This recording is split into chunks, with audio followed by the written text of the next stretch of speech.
somebody please explain this outrage? Are we to be abducted every day in Iceland?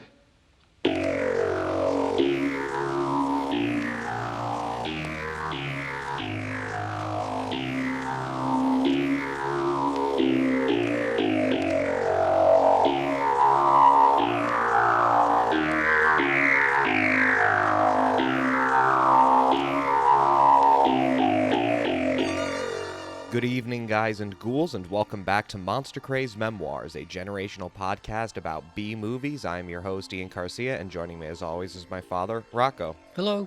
We're going into our month of dinosaur and Lost World-themed movies. Originally, we were just going to be doing 1959's Journey to the Center of the Earth, but I felt like there wasn't quite enough dinosaur action in this one, so we also decided to more or less double feature it with 20th Century-Fox's follow-up to that hit film, a second full-color sound adaptation of Sir Arthur Conan Doyle's The Lost World. A pretty appropriate double feature overall. Obviously, Conan Doyle's The Lost World took a great deal of inspiration from Journey to the Center of the Earth, and both movies follow more or less the same plot outline. There is a great expedition to some uncharted corner or cavern of the earth that ends up trapping a group of intrepid explorers and scientists in a world that time forgot. Thoughts? Opinions? Well, I always liked Journey to the Center of the Earth with James Mason. I remember The Lost World, but I didn't realize how bad it was until I got older. Yeah, it's pretty bad. It's I think some of the sequences are pretty good. It starts off halfway decently. Yeah, the first half hour or so yeah. isn't terrible. But after that, when you really get into the point of the actual Lost World, then it starts to fall apart. Yeah. So Journey to the Center of the Earth was a better one because there's more of a human story around it, right? The characters are more fleshed out.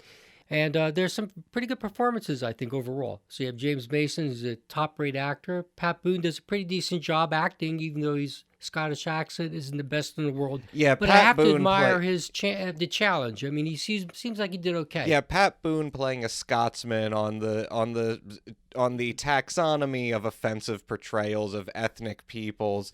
It's not quite as bad as Steve McQueen playing an Indian, but it is. It doesn't fit.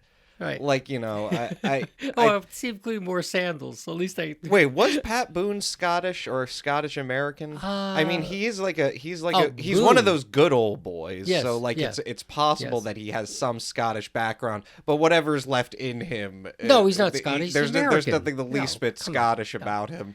This was intended to be sort of a showcase of Boone because obviously he was a pretty huge star at the time the film was made. He was one of those first crop of teen idols when white rock and roll was really taking off. Like it wasn't just hit records and stuff. He had his own TV shows. And I was reading Thomas Doherty's book Teenagers and Teen Pics, and he notes how Pat Boone and Elvis Presley were sort of on the same level of fame during this time, but in terms of characterization, they couldn't have been farther apart. Right. And you see this in the trajectory of their films, because Elvis's first movies, when he started transitioning from records into acting, all of them are black and white films, and all of them sort of play up this kind of harder, kind of dangerous edge that he has in the mainstream media and the controversy surrounding him at the time. Whereas Pat Boone, the moment he comes into the picture, this clean-cut, white Christian conservative, immediately on his first films, he gets the full-color Technicolor, the full-color CinemaScope rollout. Right.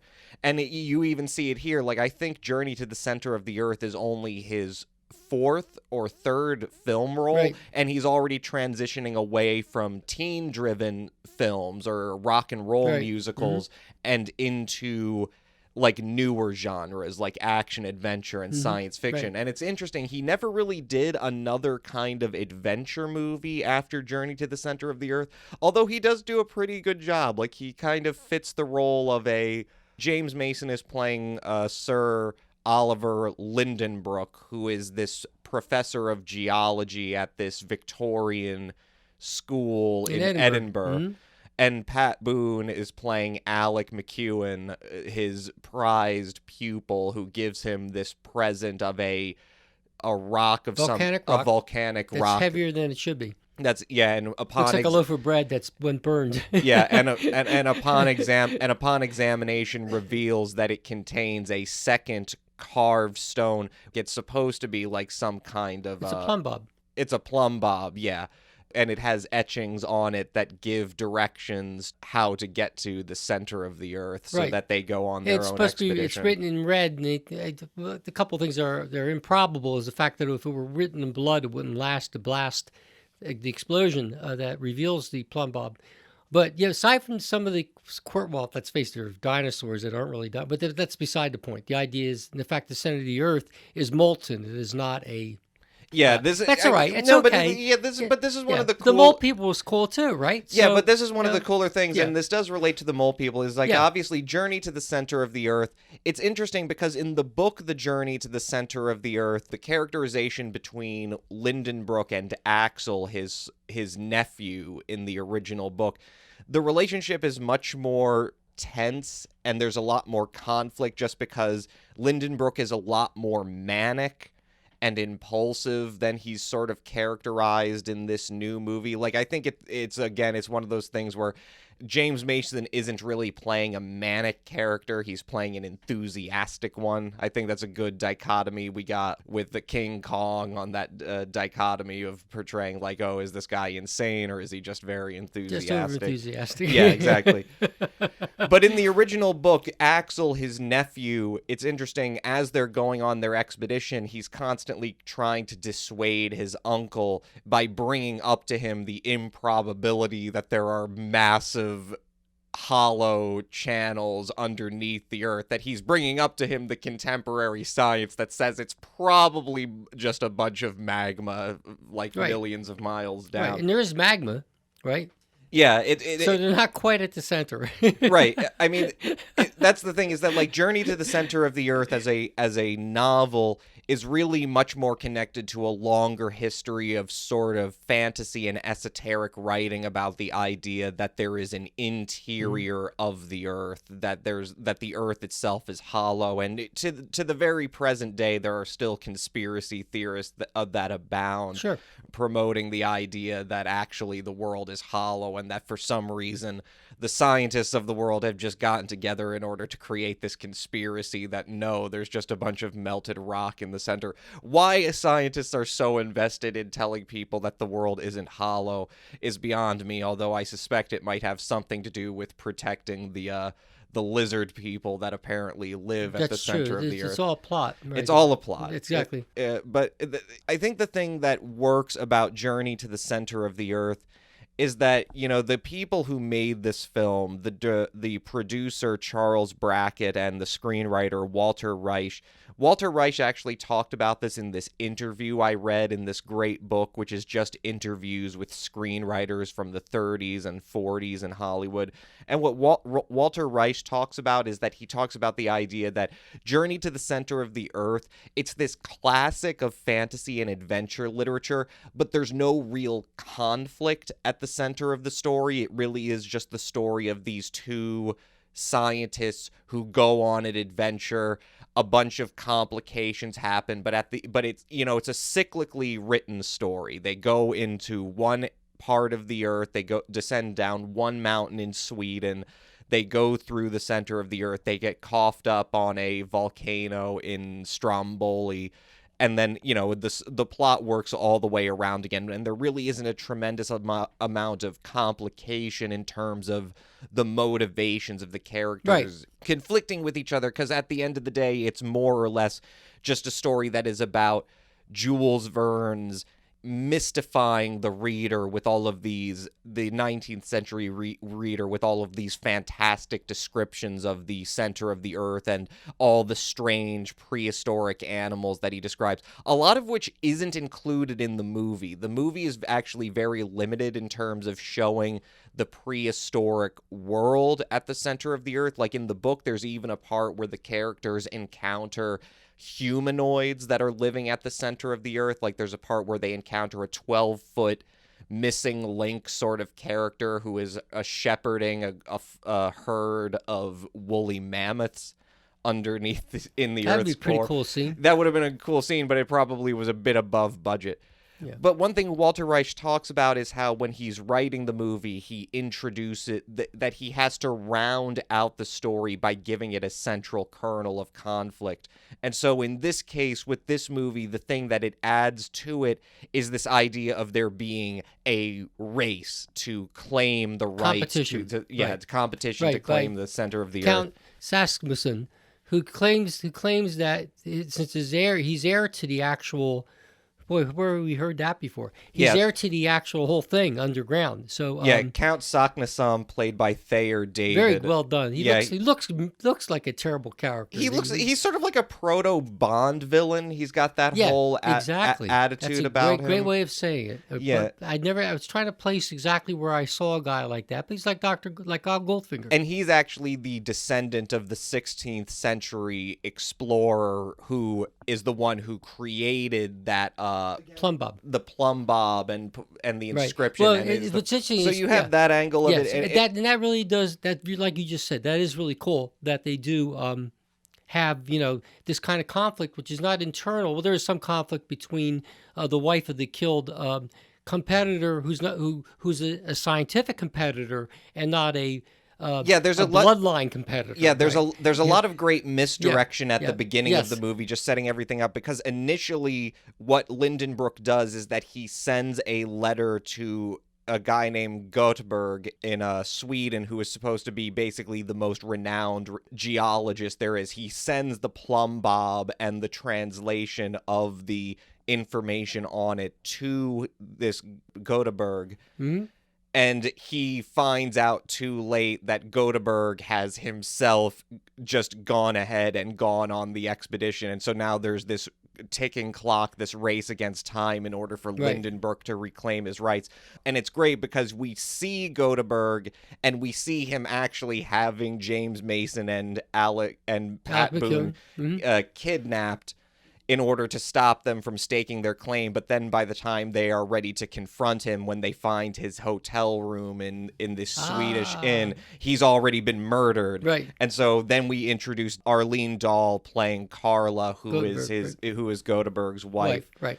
And so she gets involved in the plot line of the story. So it's a great little. It is. It's a great series of misdirections that Right. Journey to the Center of the Earth. It was written at a time where, well, it was written from a perspective where there was much more emphasis just on the blatant fantasy of it. So it really is just a novel where it's about, and then this happens, and then this happens, and then this happens. Whereas the Walter Reich and Charles Brackett, when they're approaching the story, it's very important for them to have those complications where instead of just and then Lindenbrook goes to Sweden, and then Lindenbrook goes to the mountain, and then Lindenbrook goes to the center of the earth. Right. Instead, it's now, and then Lindenbrook goes to Sweden, but then this happens, and therefore Lindenbrook has to confront Göteborg, but then this happens, and therefore Lindenbrook is going to take Göteborg's things, but then this happens. right. Carla gets involved, and Right. she demands that she accompany them to the center of the earth. So we get to get James Mason. Well, you also have to bring the complication that she's the only one that speaks Swedish, and she can talk to Hans. who is Belker. their duck farming assistant, Right.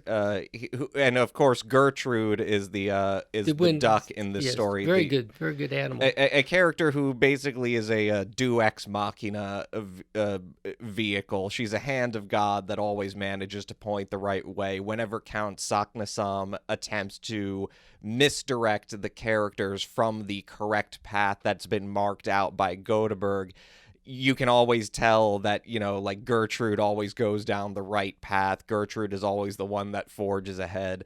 And Gertrude actually turns out to be the only major character who dies in the movie. And it is treated as like a legitimate tragedy and a legitimate, like, this is the darkest point of the story, is that Gertrude, the Which duck, is cool has been for killed. if you're a young kid, because if you're watching it, I would say that there's not a single piece of this movie you couldn't have a 15 or 10-year-old sit in front of Yeah. and watch. course, may miss a lot of stuff. The other thing I like about the movie, and they do it quite well, the writers, is again, class distinction comes up when Alec McLeod approaches James Mason, Lindenbrook, and he asks him to come to dinner. Pat Boone says, did you eat tonight? Well, today's my off night, meaning how poor students were at the time. And what Lindenbrook says to him, well, we've all been poor at one time. Report to my house at once. But I think the thing about it is that while Pat Boone may not be able to play a very effective Scotsman, he is nonetheless, it's a role that's tailored very well to his strengths, which is that in the original story, Axel is a much more sort of serious and even kind of neurotic character, where you see the cultural context is very different in this American movie that is being made out of the story, where instead James Mason gets this great speech because his colleagues are trying to dissuade him from going on this reckless, dangerous, unproven mission to, just to stake his claim. And as James Mason is giving this speech, you see like the zoom in close up on Alec McEwen listening to this and being inspired. And then unlike Axel in the story, who is constantly trying to dissuade Lindenbrook from going on the journey, immediately Alec just pledges his allegiance to Jason. Right. And I thought it was interesting because it's like it sort of changes the dynamic to, it's almost like he's like a soldier on like the front lines of science. It's like I'm going to go to the trenches and I'm going to die for this cause of scientific expedition and scientific revelation. Well, he's not, and he's also not completely sideline. I mean, the idea is what I like about Pat Boone's performance is he doesn't get in the way of things. Yeah, and he doesn't. But he also offers something. He finds the rock. He tells the professor the rock is somewhat heavy for volcanic, and he knows where the rock came from when he's questioned about it. Right. So it gives more. I mean, there's enough, and it isn't a lot of dialogue. It's just a few snippets of words that really expand what you know about the character. Their abilities, the fact is, so he may not be argumentative all the time, but he's not a half-wit. Right. So I think that's where it really works well, I think, in a number of those things. And Steve, I guess, it's good because he has a love interest, Diane Baker, who plays, I guess, the niece of Lindenbrook. I mean, it's great when he says, there's something I got to tell you when she thinks that he's going to tell her uncle that I'm proposing to your niece. He says, I'm going with you. And she falls down the rack of the stair rack for the library, his huge library. I think it's a very good scene. That's another sort of theme of the story, which is a sort of a gender dynamic to the story where, Pat Boone, like, again, it's almost like war imagery. It's almost like Pat Boone, he does want to marry this woman, but before he does that, the greater cause is calling to him, and he needs to ennoble himself in this great adventure and this great struggle before he can come back and prove himself to her. Like, right now, I'm just a penniless student, but if I go out and do this, then I can be worthy of you in the eyes of society. And, it's interesting because this is actually, despite the apocryphal rumor, Pat Boone never actually had it in his contract that he wouldn't kiss on screen. It really is just a matter of the fact that he would always ask his wife permission. And there was this movie called Love, April, which was actually April Love. By the way, I want to add to that because I've seen it. It's not a great film. It's a very heartwarming, and again, like Journey to the Center of the Earth, it's not treacly and overly sentimental. It is really, it's put together well. It's a little bit kind of goofish, but not as much as The Blob. I mean, about the same as The Blob, where it's sort of like you have. Well, I have a hard time imagining it's as good as The Blob. It's not as good as The Blob, but it's not a bad film. It's not bad. You have some good actors in it, and again, Pat Boone himself holds his own and is a main character. And again, it's well written for his role. That's what I think is really amazing about it, is that someone didn't embarrass Pat Boone. They put him in roles that in April. Well, he didn't. That's the thing. This one. Well, here's the thing. Pat Boone didn't really give people an opportunity to embarrass him because it's like unlike Elvis Presley, who was this guy who immediately like, obviously there's always going to be this thing in white rock and roll where once rock and roll reaches white audiences, it really is a much more sanitized and in particular kind of de-sexed version of the music that was originally created by black artists. Like, if you compare like rock and roll records made by independent black artists on labels like Swing Time to the rock and roll that is made by white artists only a few years later, there really is no comparison in terms of how fast and how hard and how much innuendo there is in the lyrics.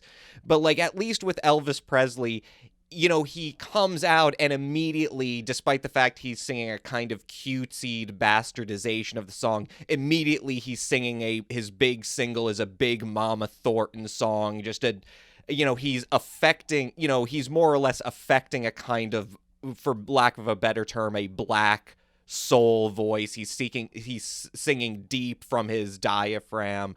He's putting a fry in his vocals. He's gyrating and swinging his hips around because he's emulating that, you know, that performance style that he saw in black artists, that where it's almost like the music, it's not just about the music, it's also about the physical and the physicality and the sensuality of the performance, where you show people this music is like busting out of me, I can't even control it.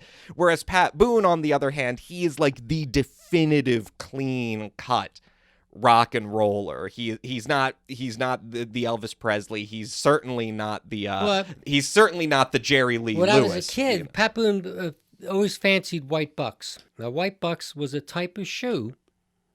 Is exactly what it looks like. It's a white buffed kind of shoe that looks like it's like a leather, and it has orange soles. And everybody had a pair of Pat Boone white bucks. Yeah, it's also very, he can set the trend, but it's like the trend he's setting, it's very planter aristocracy. It's very segregated, you know. And what's really funny about it, they're the worst pair of shoes you can wear as a kid because they get dirty immediately, and they're not white bucks anymore. They're scuffed, horrible looking shoes. And what's he gonna do when it gets scuffed? It's like when Elvis is singing about his blue suede shoes. He's basically telling you, I will absolutely kick your ass if you scuff my shoes. Right. But you know, it's like, but you're right about the black music influence. And Pat Boone didn't cut from that. He cut from. Oh yeah. He cut more from a.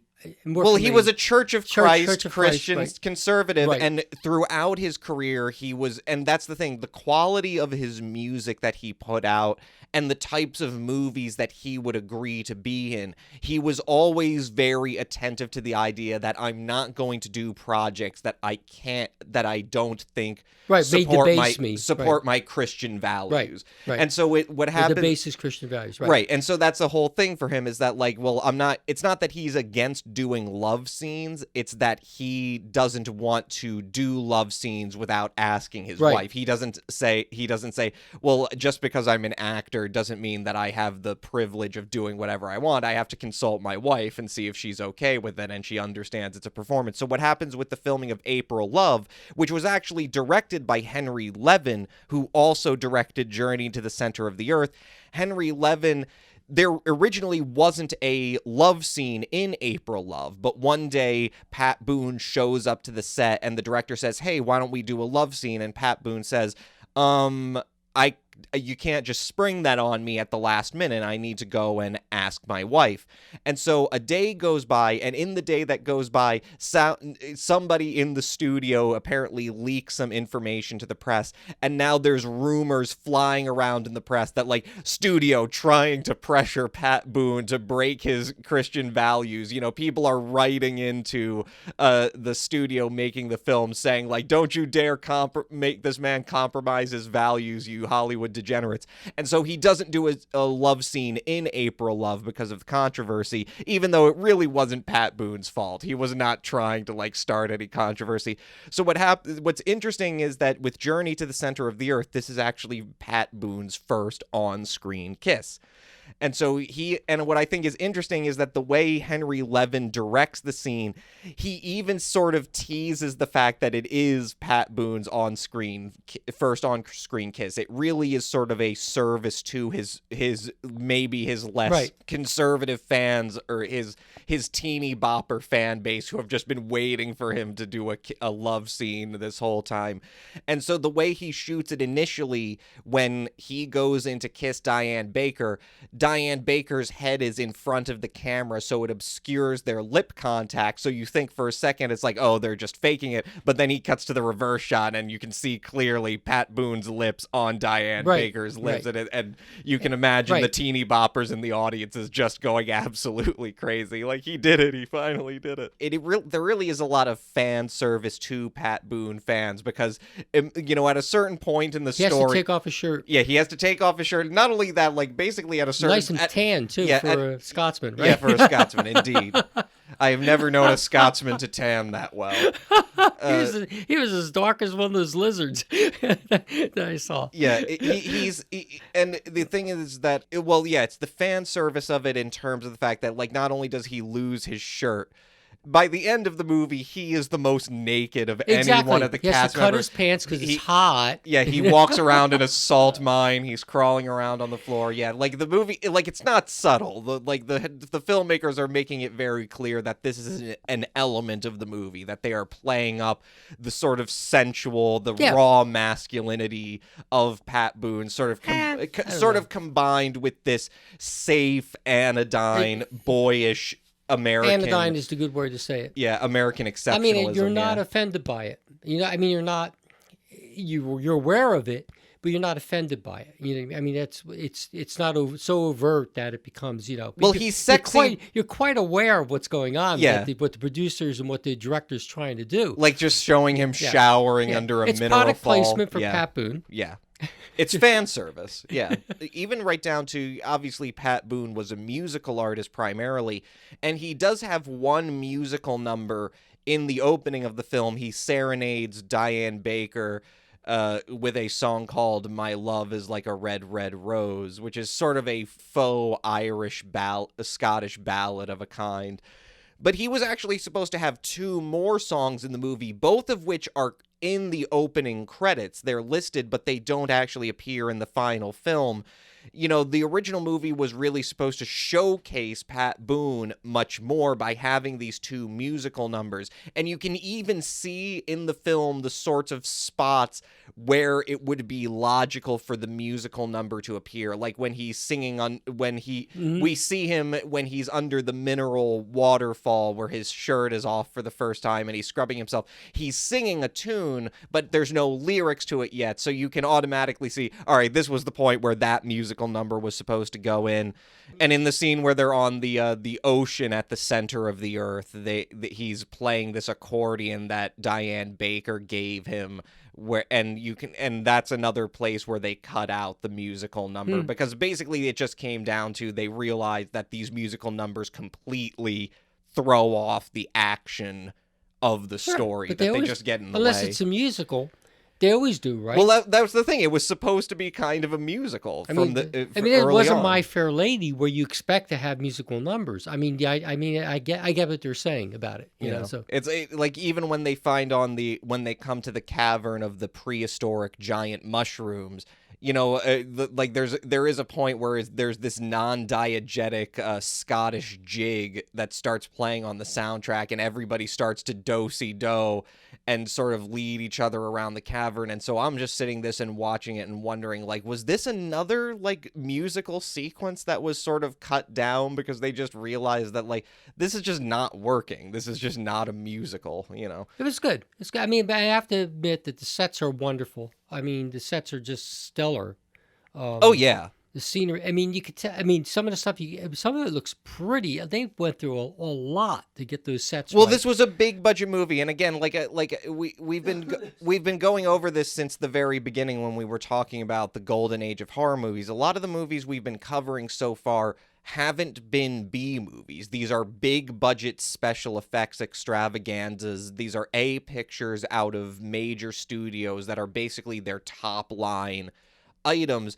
It's just that we sort of are forced to consider them as part of the B-movie canon, because not only are these the sorts of movies that smaller studios then try to rip off with less than stellar means, it's also just that, like, just the content itself becomes, you know, incorporated into the canon of the B-movie. They're sort of B-movies by proxy rather than literally being B-movies. Well, they run for 2 hours or so. I mean, this is an epic adventure movie. Yeah. You know, it's definitely not a B-movie by any stretch I of think the it's imagination. I think it works all over. The other thing, even the dinosaur scenes aren't all that bad. They're pretty well done, and the photography is done well, so you don't get the contrast between the actual animal and the people. Yeah, there are two dinosaur sequences in this movie. One is when they reach the shoreline of the ocean at the shoreline at the ocean of the center of the earth, and they encounter a group of Dimetrodon, which are just a bunch of rhino iguanas with black sails. Yeah, they look pretty good though. They hold on pretty well. They do. This is the thing is that, like, you know, obviously there's the animal cruelty that's endemic to it. But I think the thing about, and actually I want to put a pin in that because I want to come back later when we talk about cruelty. Because the animal as bad as the animal cruelty is in any one of these movies that use live animal substitutes for dinosaurs, it's way worse in The Lost World. So I want to put a pin in that and come back to it later. But yeah, like, as far as the special effects of it, it's remarkable how well it does work in Journey to the Center of the Earth. I mean, the iguanas are visceral and dynamic, and as cruel as it is, their makeup job is actually pretty good. Like, it looks like they do have these, it does, what's a word for it, where it seems like the sails are natural to them. It doesn't look like something that was added on. Like, right. I mean, it's clear, and, you know, clearly there was enough work invested in the cinematography. Yes. Like, there's they're always filmed from low angles. It's weird how effective it is. Their size is communicated very well in all of the scenes. Right, by slowing down the speed and showing it drop. So they drop with heft, you know? Yeah, so, exactly. Right. It's sort of the illusion of weight that they're given. Right. Yeah.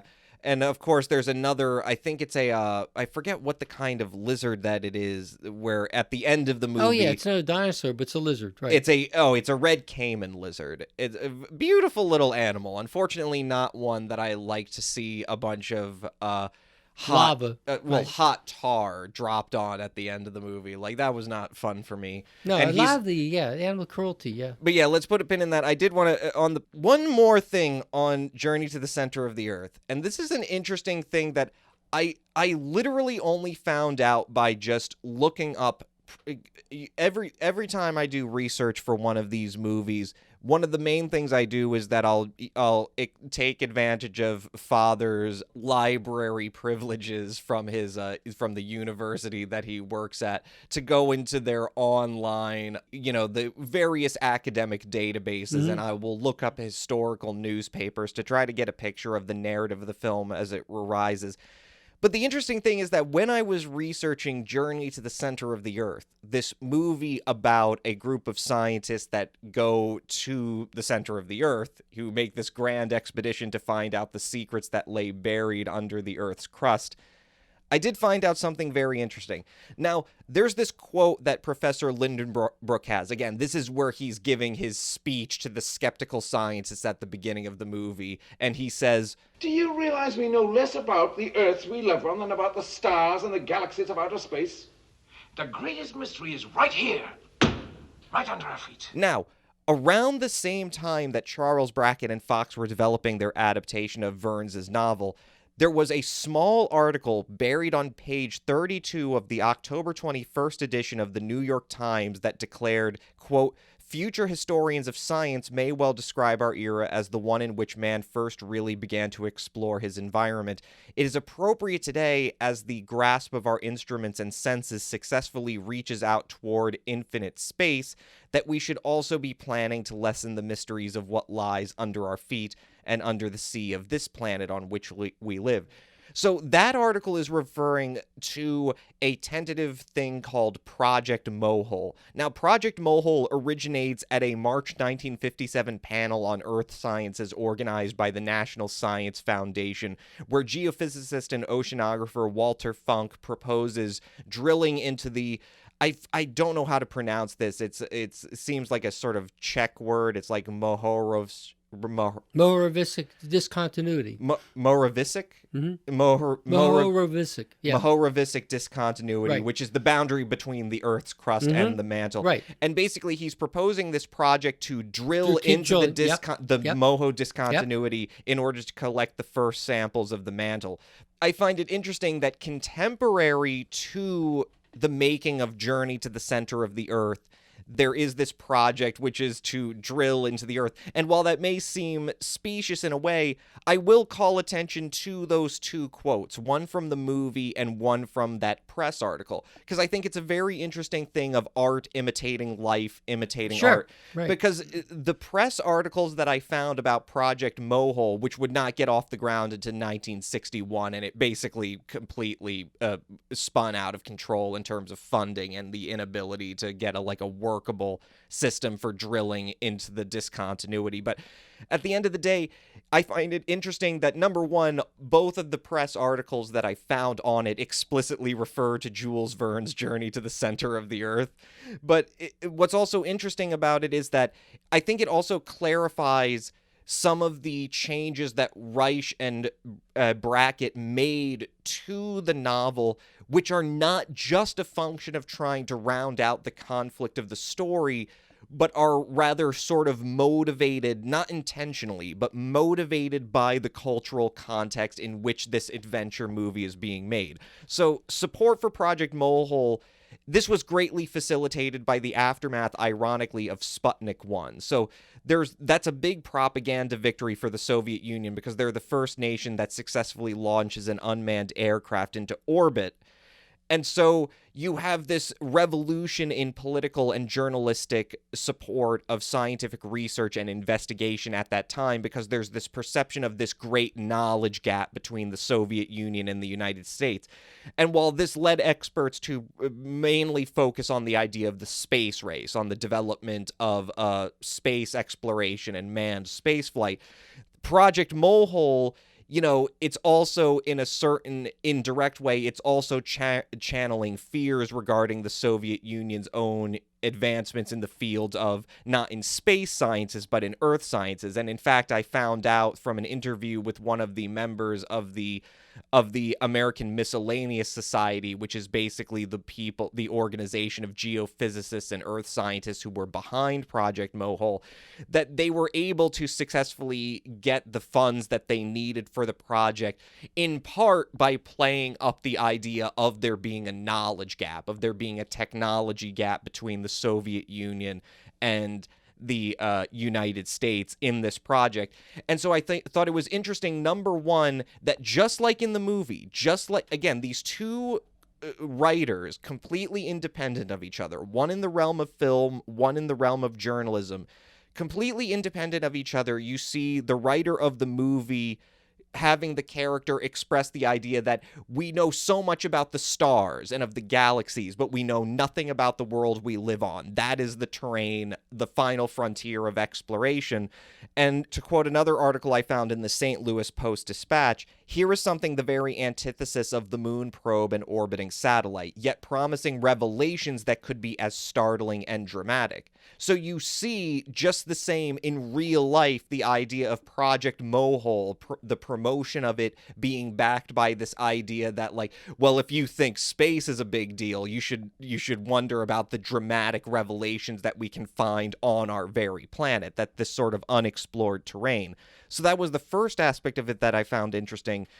But it also makes me think about the way that the film is written, because in changing the story so that now we have this enemy of the main characters, now that we have this Count Saknussemm, who is the main antagonist of the film, we now take a story that was originally just about this grand exploration, which is ultimately for the benefit of mankind, and suddenly it becomes a story about competition.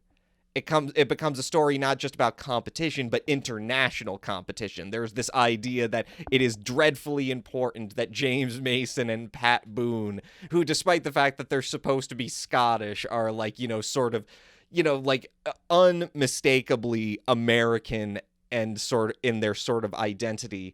And so I thought it was interesting, and it made me think that, like, that in a way, we can think of Journey to the Center of the Earth as being kind of the obverse of the kind of George Pal space exploration movies, where, they're about exploration in general, but there's also this veiled sense that these movies are also about sort of Cold War anxiety in a way, that they're not just about exploration, they're about getting to the thing first. They're about the propaganda victory of it. They're about this idea that if Lindenbrook, this exceptionalist scientist, and Pat Boone, again, almost like this soldier of science, almost like this youth, like, he could be the poster child of the revolution of science education in America after Sputnik. Well, that's a sorry state of affairs. Pat Boone is. But go ahead, I'm listening. No, but I mean, that's basically all I'm saying is that, like, there's a way of looking at Journey to the Center of the Earth where this is definitive Cold War stuff.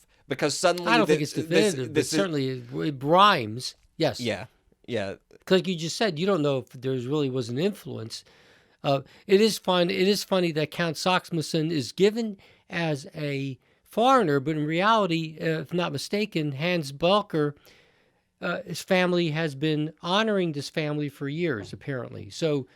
Is he really foreign? Or no. He's supposed to be Swedish. He's an old count. He's an old aristocratic family that's been in Sweden for. Yes. And yeah, they mentioned that the Hans character. He can't shoot him because his family. Because they're old blood and they're basically indebted to. Right. It's like an old serf. Yeah, cultural affinity. Yeah, like that, exactly like that. So, but I agree with you that there is certainly. Thayer David's performance is exactly a Cold War kind of narrative. Absolutely. Yeah, right? So, so the Russians versus whatever. Yeah, I agree. And that's another thing, another subtle little thing, because, again, he is supposed to be an aristocrat. He's supposed to be this old world elite figure. And so that may put a little bit of a damper on the idea that he's supposed to be this veiled representation of the Soviet Union. But I will point to the fact that there is one scene in which he corners Pat Boone's character and shoots him and grazes him with a gun. And so James Mason has to disarm him. And James Mason accuses him of being a murderer. And Saknussemm says he resents that bourgeois classification. Right. So I'm thinking to myself, okay, so he's supposed to be an old world elite figure, but he's using these terms like bourgeois. Right. Yeah, so like, it's like obviously at the time the film was made, stuff like bourgeois wasn't generally used in the American lexicon. That was understood as a word that was part of the sloganeering of communists. So, like, it's like, I'm just saying that, like, there's this extent to which that Saknussemm is kind of a veiled representation of the antithesis of the antithesis of the exceptionalist, Western characters. Exactly, definitely. I agree, 100%. Yeah, I agree with that. And it works really well because he's not that far removed, but he is a character steeped in that kind of ethos, if you will.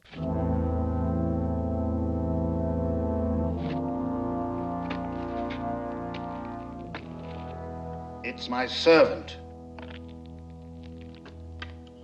Too much heat, too much load, too much fear. You're younger, you'll do to carry my things. I'm not your servant, Count Saknussemm. Pride? Rather out of place here. Eat, drink, then pick up those things. I'm in a hurry. To steal the professor's project? Steal? Listen, young foreigner. I don't have to steal what belongs to me. You're in my world now.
Yeah, moving right along Good. to The Lost World.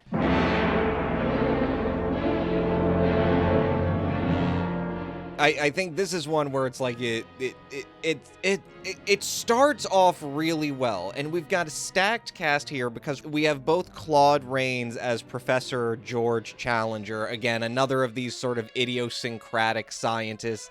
He's discovered a mesa in the Amazon jungle where prehistoric animals survive. Right. He's able to put together an expedition in order to prove his theory. Coming along are Michael Rennie playing Lord John Roxton, who is this millionaire adventurer and sort of soldier of fortune. Along with him are Ed Malone, played by David Hedison, who is a journalist who is basically desperate to cover the Challenger expedition and basically get the first scoop. And Jill St. John as Jennifer Holmes, the prerequisite female character who's not in the original novel, but gets added into this just like Pat Boone.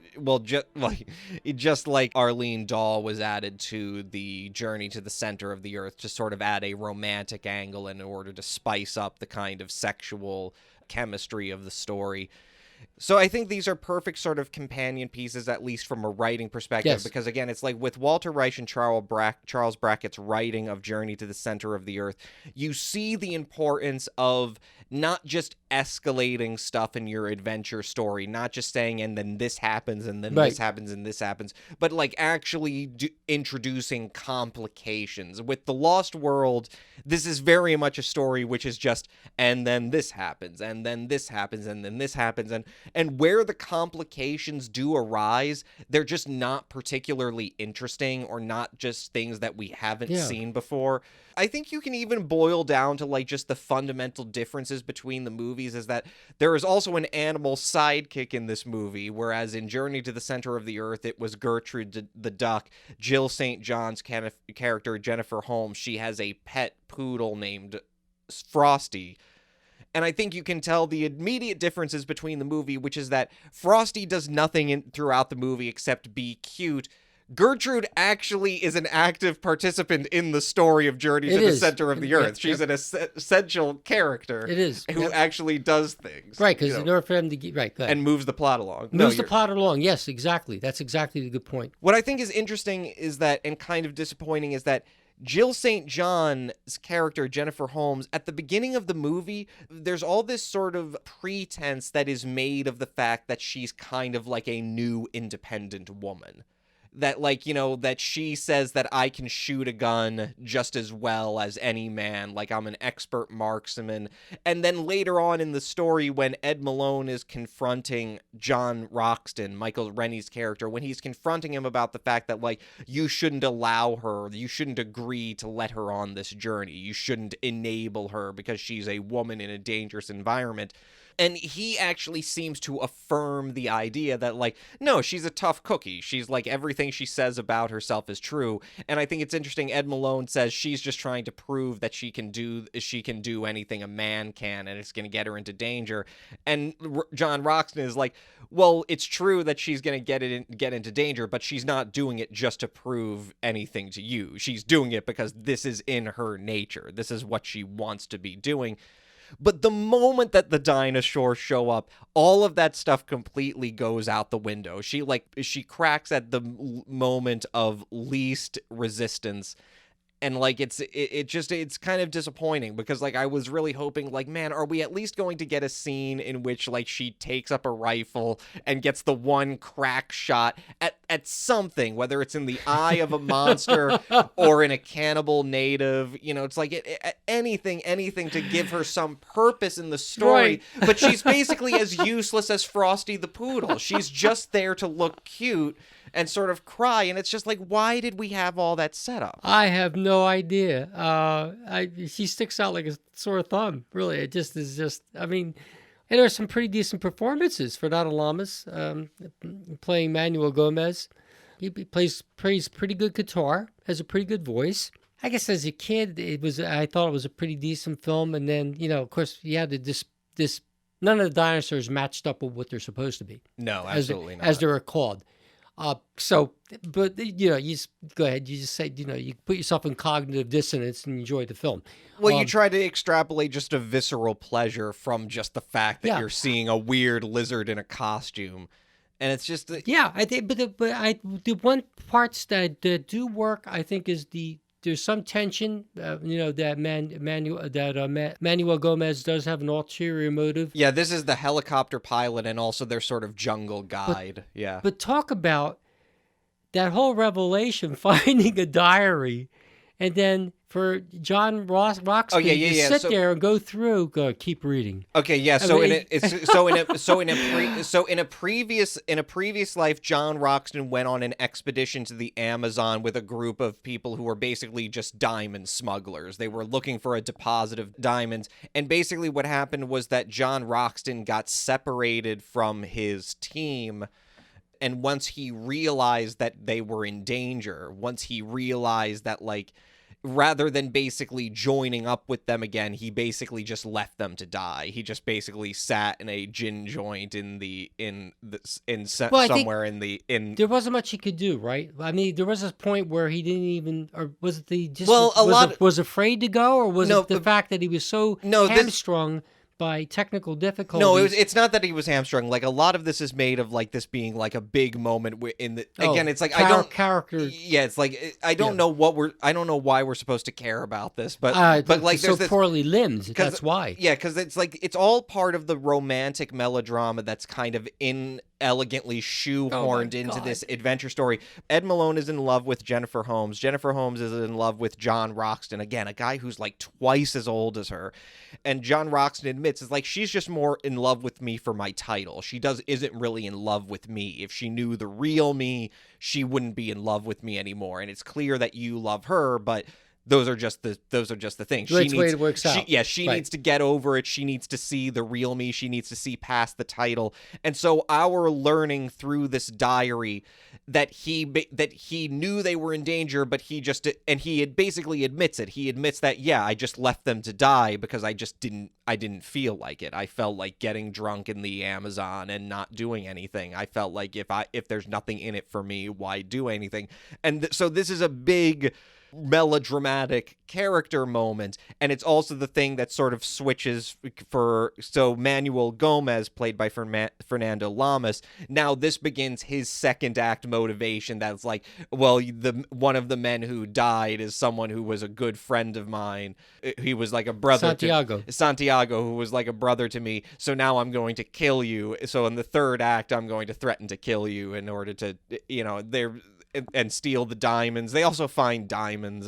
Again, none of it is elegantly done. They just sort of are along the way, what do you call it when everything's revealed so quickly, like the diary, and like there's so much exposition, as a drop, and then the blind guy who's still alive, Burton White, who's still alive from the original Journey. Yeah, but is blind. But he's being held captive. Well, he's not captive. They won't kill him because he's blind. It's against their religion. He also teaches them how to use rifles. Right. So which is kind of funny if he's blind, but that's all right. Well, presumably he wasn't blind before he taught them how to use rifles. But yeah. It's just a big mess of characters. Well, it's just it's just, and then this happens, and then this happens, and then this happens. It's not, these complications don't arise out of, like, in a way that subtly directs your attention and excites you. It's just sort of saying, we learn about this diary, we learn about this older expedition, and then we just get this sudden character reveal when, if anything, like, what should have been built up is that John Roxton just keeps mum about the whole thing, about ever knowing Santiago, about ever knowing Burton White. Mm-hmm. He just keeps mum about ever knowing them and the previous expedition. And then it's only later when they confront the real guy and he's terrified to see him, like, in the flesh, and he is forced to admit what he does.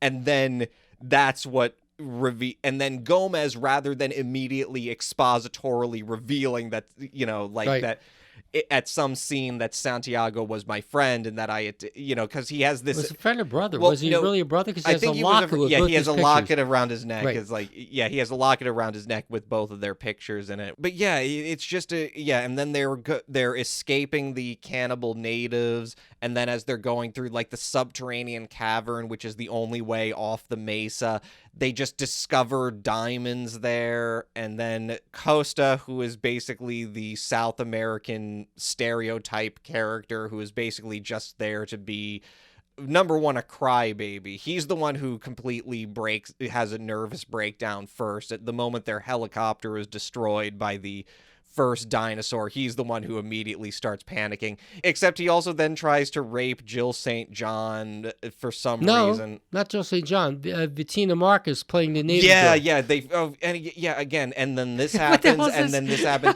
They find Bettina Marcus, who is playing the native girl, and so of course they immediately try to capture her. And once they've captured her, now they have to keep her, because it's like, well, if she goes back to her tribe and tells her that these people captured me, they're going to come and kill us all. Again, so it's like, why nobody thought to say this? There's so much of it is just, it's just, and then One this thing happened, exactly. and then this happened. Happens, right. But there's no real extent. None of it is tethered to motivation. Like, again, okay, you saw the native girl running through the jungle. What is your motivation to go chasing after her? Like, because again, imagine they weren't on the mesa. Imagine they weren't on a mesa of lost dinosaurs, and they were literally just exploring the jungles of the Amazon. Like, what is your instinct immediately if you see a native running around through the trees? It's like, oh, let's chase after them. It's like, what's the point? Again, like, nothing. The action that happens isn't motivated. It doesn't stem from characters' motivations. It just is. It's just a function of accelerating the plot along. Right, and not that, but there's some improbable things that in the final scene, after everybody dies and Michael Rennie's still alive, or the Lord, and he gives the diamonds to David Hedison and Jill St. John. It's a wedding present. Why in the world? There's no real idea. There's nothing shown that she would fall for David Hedison now. I mean, it is absolutely the weakest, like you said, and this happened, and this happened. Oh, we got diamonds? Well, this has to happen. Gomez tries to kill him, but then he gets the gun taken away from him. But then Gomez ends up being the same bourgeois trick getting sand thrown in his face. Except they're huge sand called diamonds. It hits him in the head. Yeah, he throws the sand. And he almost falls overboard. And then they're right next to this lava lake, right. And then when the gun goes off, that awakens this T-Rex that is living in the lava for some reason. Thank God it kills Costa. Yeah, it kills Costa the rapist, so at least justice was served in that way. But then they have to basically break this dam, which is holding back this magma, which will then kill the T-Rex so that they can get to the only route that they have to get down and escape out of the mesa before the mountain erupts. The mountain just kind of erupts because once they destroy the dam, that causes the lava flow, and apparently upsets the balance of nature. Yeah, exactly. It's like apparently that was because when you add lava to lava, you're not building up any, because that's the thing, is like eruptions aren't just caused by there being lots of lava. Right. Eruptions are caused by the buildup of the pressure of volcanic gases that create the pressure that actually fissures the earth and then causes an escape route for the lava. It's not like the lava itself is like burning or churning up through the earth. Like the lava, again, it's just goo. It's just goo that's flowing through whatever channels are available. You have hints that there are tremors, and the tremors are increasing. Right. You see this again and again. Jules Verne's The Mysterious Island, very similarly. You get that same thing. Well, there are more tremors occurring, which means this whole island's going to explode. It's also an very easy, common. Yeah, elements. it's also just an easy way to tie up the narrative at the end. To quite literally go out with a bang. But let me understand. I still don't know how they get off the freaking. You're off the mesa, but you're still in the Amazon. Yeah, you're still stuck in the Amazon. Like, what are you gonna do if you run across like the freaking the headhunters, other headhunters? Right, exactly. Right. the tribes that do shrunken heads and things like that. It's like suddenly it turns into Cannibal Holocaust. It's like, Which is a better movie by far. Cannibal Holocaust is a better movie. Also has the same problem with animal cruelty. It does. I think like I don't think we did a good job explaining the plot of the Lost World. I don't. Good. But here's the thing. I don't really care. I don't really care about the plot of the Lost World. Because it's not well done. There are a bunch of characters. None of their internecine melodrama is interesting. None of it is motivated. Jill St. John just exists there to exist. She completely takes up way too much of the runtime. And here's the thing. There are elements of the original story that they eliminate in modernizing it that just make it far less interesting, although they make it more economical, which is, I think, a reason why they did it. So, for one thing, in the original story, there are actually 2 tribes on the Mesa. One is a tribe of modern Homo sapiens, and the other is a tribe of cannibal ape men. And so what ends up happening is that the Challenger expedition, they actually team up with the Homo sapiens to destroy the ape men, and then the complication is that the Homo sapiens are so grateful for them using their guns to help and training them how to use them to help them kill the ape men, that they're like, well, now you're going to stay with us forever. But also what's eliminated from the original story, and again, this is because they update it to the modern day, so you kind of necessarily lose it, that in the original story, John Roxton isn't just like some explorer and soldier of fortune. Like, his main claim to fame is that when he was adventuring in the Amazon, like, he was actually doing it because he was fighting against Spanish slavery in the Amazon. Like, when we're introduced to his character in the book, on his rifle, he even has notches that he's etched into it for every one of the slavers that he's shot with it. So, and that's the thing. So then Gomez in the original story, Gomez is a former slaver. And his revenge that he's trying to take on John Roxton is because, you killed my friends and you destroyed my livelihood. Which would have a lot better plot, wouldn't it have been? Yeah, it would have been a much better plot. Here what we have is... Why did they just follow this? Here what we have is Gomez, who is a character who never acts in a duplicitous way throughout the entire movie. Suddenly, he does 2 things. One, he decides he's going to kill John Roxton, but also he suddenly decides that he's just going to take the diamonds for himself. Previously, he's expressed no interest in diamonds. Previously, it's like, again, it's just Costa, who is just this neurotic psychopath who is obsessed with getting the diamonds once he figures out about them, whereas Gomez should just be obsessed with getting John Roxton, and that should be the only thing, but suddenly now he also wants the diamonds. And so he then basically within the span of like just 5 minutes, he goes from trying to kill John Roxton and steal the diamonds to getting punched, which in this movie means that you get your humanity knocked back into you, and then deciding when Ed Malone scales the wall to try to basically there's this tree trunk or something that is in the wall of the dam that acts as a fulcrum to remove the rocks that will allow the magma to flow. Gomez is the one who goes up there to help him, and then for completely arbitrary reasons, stays longer than he should to make sure that the magma goes down, but ends up falling into the magma pit with the Tyrannosaurus and gets eaten by the Tyrannosaurus. And this is why I don't care about the story, because nothing in it that happens is resonant in any way. No, it's just doesn't resonate. Exactly right. Characters change their motivations on the flip of a dime. Again, it's like Jill St. John. It's just like, why is this person who's we have all this buildup, and this is the thing. Jill St. John has a brother in the movie, and the way that they sort of get an idea that Burton White is still alive, the way they get some idea of it is that Jill St. John's brother is showing the native girl the gun while they still have her, and she shows that she can aim it expertly. And the thing that I'm saying to myself is, Why isn't it Jill St. John the one being in that scene? Why isn't she the one? Why doesn't she do anything? Because there's a love interest. Well, she's just there to attract the movie. And Right. Like Arlene Dahl doesn't do a lot in Journey to the Center of the Earth, but she's a much more fleshed out character. And, it's like, I just... and she's a lot more self-reliant and... Exactly. And independent and... She isn't constantly crying throughout the second act.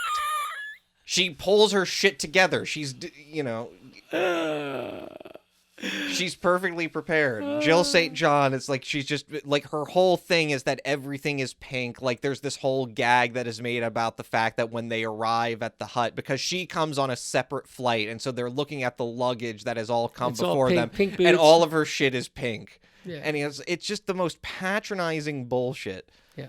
Anyway, so let's talk about the way that the dinosaurs are achieved in this movie. What do we do about that? I mean, that's a lot more. Well, there's nothing we can do. I mean, it's not like we can jump in a time machine. I mean, that's what I have to admit, though. Beat the shit out of her. But I want to say though, for both films, that's one thing that bothers me. Oh yeah, animals were hurt in this picture. Oh, definitely, yeah. And here's the thing. And that's what bothers me. Here's the thing. The violence against the animals is like typically I think what people focus on is the part where the animals themselves fight or they engage in action. But here's the thing. The violence that happens to these animals begins long before the fight happens. The violence begins the moment you take this live animal substitute and start putting makeup on it. Because the thing about it is that whether it's the frills around its head or along its back or horns, basically the only way to adhere these things to an animal skin, which is not like a human skin. These are scaly creatures. No, you're not supposed to put anything on the skin of an animal. You're right. Yeah, it's like a lizard. You're supposed to use, like I'm imagining that it's something more like a foam rubber or something, or a combination of latex. They probably use gum arabic. Yeah, just like they use in humans. But the point is that like these are things that at the time that the film was made, that if you were going to remove them, that means that you have to use acidic chemical removers, acetone removers. So it's like the moment you start adding this stuff on, you are ensuring that this animal, regardless of whether or not this ends up being the animal that you kill for the purpose of the movie, this is an animal that is going to be put through an extreme amount of duress and unnecessary pain. Right. And here's something I figured out. Like I previously did an episode on the movie King Dinosaur, which is this Burt I. Gordon low budget movie from 1955. Very bad movie. Also does the thing where dinosaurs are represented by live animal substitutes. So the thing that I realize is that there's very little information that I can find on how filmmakers directed live animal substitutes and how these scenes were actually shot. Although Burt I. Gordon did talk about in interviews about how he made the scenes in King Dinosaurs. So when he has a scene in his movie where an iguana fights with I think it's like a baby alligator again, what he would do in order to get the animals to move, basically what they would do is they would take a heat fan and they would place a heat fan off screen behind the animal or perpendicular that they want the direction they want the animal to go in. They turn the heat fan on, and then naturally the animal, in order to avoid the overheating, will run. And so that's how they achieve that effect, is a concentrated burst of heat that is going to get the animal to move very quickly. But again, it's this unnatural thing that you're introducing. It's a stress. Right, exactly. It's a stress inducer. Right. And it's just like, obviously it's like dogs can be trained at the very least. Cats can be trained. Apes can be trained. Lizards, reptiles cannot be trained. There is no way to get them to act. No, you have to cause them duress or pain in order to get them to do anything. Right. And so every time you're seeing an animal in a movie like one of these films, which is just astounding, because again, it's like this is the thing. It's like, and this is part of the reason I wanted to get these movies out of the way first, is because you can really sort of use the special effects in dinosaur movies in order to explore like our relationship with animals, because basically there are like four main ways to represent dinosaurs in films. One is the ideal method, which is stop motion animation. The second tier and the third tier are more or less first scale puppets, marionettes, and automatons, and men in costumes. Like, they're much less effective than stop motion Oh, it's animation. horrible. I've seen one before where the Tyrannosaurus Rex moves so slowly, and they're tall and gray looking. It was a black and white film, but I can't remember. Oh, The Land Unknown. That's it. Yeah, The Land like Unknown. it just And has they- this huge box head, Yeah, and it's it's clearly a guy. It's clearly just a guy doing a penguin walk across Yeah, the set. yeah. And, it's like there's this mystifying aspect of the dinosaur that's completely destroyed when it's just a guy in a costume, unless it's a really good looking costume, like Right. say in a Godzilla movie, Right. Or there's this impression of scale and of size that's Right. effectively communicated. Right. The fourth method, and this is the interesting thing, is that I've actually found more evidence of stop motion animation in lower budget films. It's not used very extensively or intensively, but it is used more often in lower budget films than bigger budget ones. Like, these are these two movies, Journey to the Center of the Earth and The Lost World, these two multi-million-dollar major studios motion pictures. It was cheap. It was cheaper, and it was quicker to use live animal substitutes than to go with stop motion. And so it sort of puts into a frame of reference that this is not just an issue of, like, low-budget exploiteers who are willing to do unscrupulous things to make just this tawdry film that is just going to quickly make its money back. This is like a calculated aspect of the neglect and cruelty that was inherent in the film industry at the time. That it's like, it's like, and it's just because that's and at the end of the day, of course, even beyond the basic violence of putting the makeup on the animals also fight. Right. And the fight scene between, like, honestly, like, it's just in The Lost World in particular, there's this big fight scene between a caiman. Yeah, there's a speckled caiman that's playing a ceratosaurus. Again, it's got horns, fins, and a small sail glued onto it. And there's a monitor lizard, I think, that is playing the stegosaurus. And again, it's like, it's just legitimately upsetting because it goes on for so long. And again, these are not animals that are acting. The only reason that these animals are fighting is because they have been put into conditions where we don't see it because it's been edited out. Is number one, they're under intense lights. It's very hot in the room. They're already agitated. And basically, you just have filmmakers who are prodding them together. Right. And the animals not having It's like cockfighting in a way. Yeah. It's just... It's worse. I mean, it's worse. It just really is. Well, not worse, but certainly it's like that. And, obviously they inflict harm on each other. It's just, it is one of the more distressing scenes in both of those pictures, like I said. You just get used to stop action being much more effective, in conveying something otherworldly. Yeah. Than using a real animal that's made to look bigger. And it just doesn't work as effectively. No. It's just like, it's just so cheap and obvious. Like, just on top of the cruelty of it. And so... What's the scoop on that? So when Okay, so, like, here's the thing. The use of live animal substitutes to represent dinosaurs goes all the way back to the earliest days of films. D.W. Griffith actually used a alligator and a python, or a boa constrictor. I can't quite tell which one. He used both of them with the sort of disguising costuming in a 1914 short film he made called Brute Force, which is like a caveman movie. That method goes back to the beginning of film, but really, there's not a lot of this. This is the thing, is that, so then there's another movie in 1940, which is 1 Million BC, which is this big, again, a big budget, independently produced caveman adventure picture. It's like, again, none of these movies necessarily only exclusively uses one method to represent dinosaurs. They'll use a combination of methods. They'll use live animal substitutes in some cases. They'll use puppets and marionettes, sometimes an automaton. The automatons look the worst because they're literally, like, again, they're like wind-up toys. They don't move realistically. And of course, men in costumes. So here's the thing: is that like before the 1950s, there was no federal legislation in the United States concerning what constitutes cruel treatment of animals.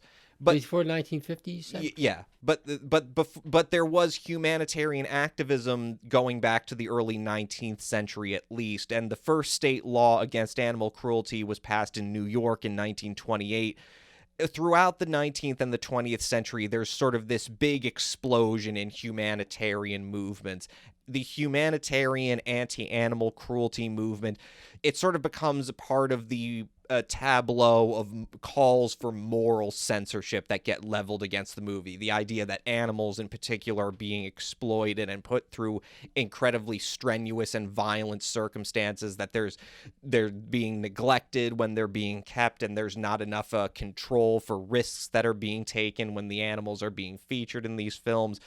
Groups like the American Humane Association, they regularly used to organize boycotts and letter-writing campaigns in the early 20th century, and these efforts gradually lead to the acquiescence of both state law enforcement and the Motion Picture Producers and Distributors of America. So by the mid-1920s, laws in California basically granted special powers to certain established humane societies that they could make arrests in the event that they witness acts of meeting the legal definition of animal cruelty. And the Motion Picture Producers and Distributors of America itself, they develop an amenable relationship with both the American Humane Association and the LASPCA. And so by 1940, ironically, in the same year as 1 Million BC is released, and this is the first sort of like big budget, the one that is most obviously like definitive of the dinosaur movie that uses live action animal substitutes. In the same year that movie comes out, the MPPDA, they officially allow the American Humane Association to oversee the use of animals in films produced by member studios in affiliation with the Production Code Administration. So they're officially a part of the self-regulatory aspect of the motion picture industry. And to the American Humane Association's credit, once they see the live animal substitutes and the animal fights in 1 million BC, they immediately add that to regulations that they use on their films. You cannot put reptiles in costumes. You cannot make animals fight for entertainment, that this is clear, cruel behavior. But like at the end of the day, the MPPDA, they're much more of they're basically a industry body that is more or less just supposed to protect the industry, in the sense that like they're there to present a pretense of plausible deniability. So if animal cruelty does occur to a film, if an animal is harmed or if an animal is injured, that association built up between the MPPDA and the American Humane Association well up into the modern day, it has the habit of producing this incestuous system where now instances in which animals are harmed are now always chalked up to individual instances of neglect or the abuse by individuals, and not something systemic within the industry. Right. that is sort of incentivizing filmmakers to treat animals in this way. And obviously, at the end of the day, there's a hierarchy to these things. People are more sensitive, at least at the time that these movies are being made, to say something happening to a dog or a cat or a horse than they're going to be to a cold-blooded animal. So more broadly, in the case of dinosaur films using live animal substitutes, one needs to question the cultural context in which there is a clear hierarchy of compassion towards animals, as well as our own basic projections of what is actually technically legal to do to animals in the United States. Because while it's one thing to say, like, how horrible it is that these people in the 1950s, like, literally had no compunction about, like, yeah, let's just take some live animals, dress them up, and make them fight, we need to be careful to not project like we are so much more civilized about these things, because while we may have the cultural attitude that says that that sort of thing isn't ethical anymore, it needs to be stressed. To the present day, there are no laws that specifically target the cruel treatment of animals or the depiction of such in media. Now, there was an Animal Welfare Act that was passed in 1966 and has been since amended several times, which can be interpreted to indirectly applying to the treatment of animal actors, which is already a loaded term. But here's the thing about it is that even if the Animal Welfare Act was passed at the time that these films were made, and again, this is like 6 years later that this act is going to be passed, even if it were passed and it could be interpreted as applying to film, which isn't a given because, again, there are no federal laws specifically targeting animal cruelty in film. These are all self-regulatory apparatuses. Even if it were passed earlier, it specifically exempted the treatment of cold-blooded animals. So there would still be and again, it reflects the pronounced prejudice that the culture at large has to reptiles.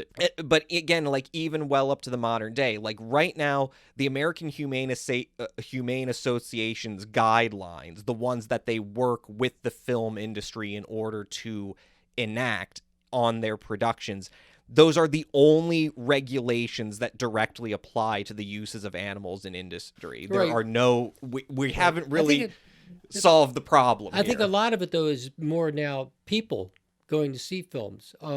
So a lot of times you'll see in a film that there are none of the animals were hurt. None animals, and sometimes they were invertebrates.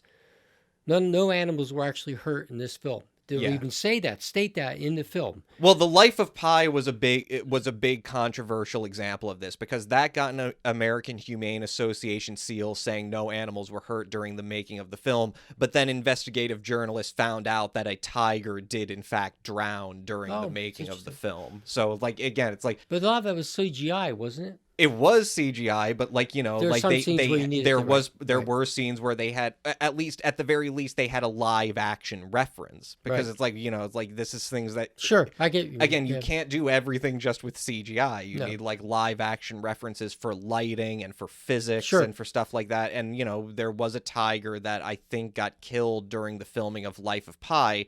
But somehow Life of Pi gets an American Humane Association seal saying that no animals were harmed during the making of this film.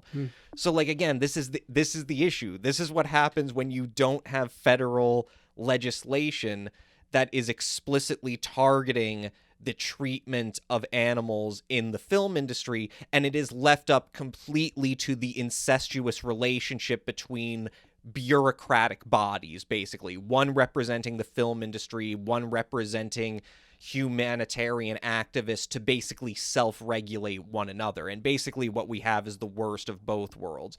We have a world where the American Humane Association is in a position where they do not enforce a rigorous standard of what constitutes unnatural treatment of animals, which I would argue goes all the way over to, again, like just any standard dog movie, any movie where you see like dogs on rapids or dogs like in a car chase or whatever. Like, I'm sorry, like at the end of the day, this is just an inherently unnatural thing. Like there's no reason that I don't care if you feel like, oh, this is essential to the story. Write a different story. I don't care. That's I mean, and maybe I'm being extremist about these things. Well, unless you're like, I mean, but if it's Rin Tin Tin, or if it's a movie that centers around a dog in action, I mean, I think the most recent one, for example, Call of the Wild, where it's all CGI. I mean, it looks like CGI. Well, yeah, it looks like crap. Yeah. But then the answer to that for me is not that you use a real dog. My answer to that is, why the hell are you making Call of the Wild in the year of our Lord 2020? Well, who knows? Right. It's like, is that what we needed? Did we need to drag this old fossil out of the closet so that he could interact, so that he could be in a dog movie? Right. Like again, that's why Burt Reynolds went down the stream. Yeah, and that's the thing. That's the thing. Yeah, and I mean, it looks like a dummy in a boat. I mean, we're getting kind of far away from the point, but like, I guess that's part of the thing too, is that like the use of animals in movies, that's the perverse thing about it, because the extent to which how unnatural even using them in films is often masked by just how anodyne the purpose is. You know, it's often masked by just the extent of, like, you know, it's like, why do we need this movie? Like, what is the point? Like, this isn't, you know, like, I just, and again, like, it goes back to this thing where it's like, we can use these movies as a way of confronting the sort of stark reality of something that really hasn't improved, because at the end of the day, it is more or less left up to the film industry itself to self-regulate its treatment of animals, which more or less will always mean that they will always give themselves plausible deniability as far as what constitutes cruel or harm of animals. Again, the lesson of stuff like Journey to the Center of the Earth and The Lost World is that, again, the American Humane Association had regulations in their guidelines at the time that says you can't, after the 1 million BC, you can't put animals in costumes and make them fight with each other. That's clearly not ethical.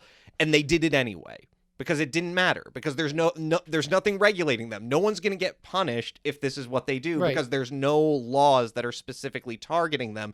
And if they do end up getting into hot water, they always have the plausible deniability that these are just individual incidents and not part of a broader systemic problem. For example, in the series Luck, which involved the horse racing industry, it shut down after 2 or 3 horses died. So there is clearly, and there's no reason. No one told them they had to shut down. They just shut down because this is too abhorrent to continue. And so, you know, you had a good series of actors were in Luck, that series for HBO. I was watching, and this ended. They're not going to do a 3rd series. They had a number of animals that died on the set, and they said, that's it, we're done. And they were done. It's kind of interesting. So I think you do see a lot of that. I mean, you know, I think things are getting, I think it's part of the slow march of history as people sort of change their attitudes about relationships to animals and what, because, you know, it's like that, you know, ending a TV series just because some horses died is absolutely not something that would have happened, like, even 30 years ago. If a couple horses died, like, that would have absolutely not stopped the series. Like, but again, it's like, it's the issue is that, like, these things cannot be left up to the individual morality of individual filmmakers. There needs to be a systemic, you know, and hopefully democratic, and by democratic I mean, you know, controlled by people out of an earnest desire to see animals being protected from exploitation, to force a change, you know. So we got Journey into the Center of the Earth and The Lost World out of the way, just because now we can concentrate on films that, well, it's going to be interesting to see if there's any more animal cruelty, but at least we're now going to focus on films that I think all of the movies that we are going to be, virtually all of the ones that we're going to be seeing now for the rest of the month, all of them feature stop motion. And so that's going to be an interesting way to compare stop motion animators, to see what techniques work, what kinds of model creations work, really sort of get down to the nitty gritty, again, of like, how to represent a dinosaur on screen at a time before computer-generated imagery, and what are the specific creative and aesthetic qualities, the specific artistic qualities of stop motion that you don't necessarily get with computer-generated imagery. So when we come back next week, we're going to be doing another double feature. It's going to be Western dinosaur movies. We're going to be doing a double feature of The Beast of Hollow Mountain and The Valley of Gwangi. So please join us next week on Monster Craze Memoirs.